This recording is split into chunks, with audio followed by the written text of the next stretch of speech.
करुआ तेल कर गरम हल्ला जो कहलो नहीं जात लागे सरम ए ननदो लहसुन करुआ तेल कर गरम किला जो कहलो नहीं जात लागे सरम पहिले राते देहले कहमर करकाई हो यही से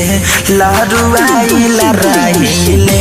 कि दुनु जबाना दिहले हमर पुचकाई हो एही में अझुराइल रहिले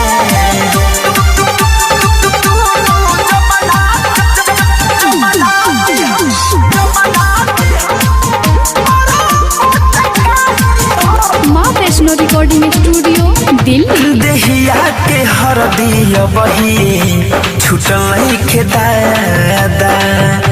पहिले सुहाग रतिया भइल भायलादा अरे सखी देहिया के हरदिया बही छुटल नहीं के दादा पहिले सुहाग रतिया भइल भायलादा कि पानी पियाहू के मौका नहीं दिहले हो ई दुख सखी तोहसे कहिले पहिले राति दिहले कमर करकाई हो एही से लहरुआइल रहिले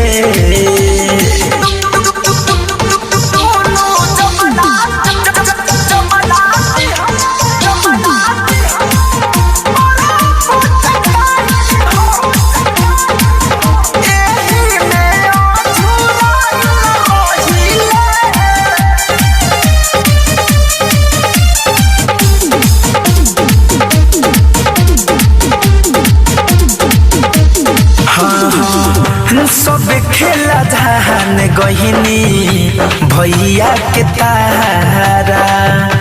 फैशन फिर हो जे हवे बड़का दुना महारा ए सखी रजौ धनंजय धड़कन नाही मनाले आटा जैसे मोरौजा हवनिया के सनहले तदहरदा भीतरे हम छुपाई हो रजाई में लुकाइल रहिले पहिले राते देले कमर करकाई हो एही से लहर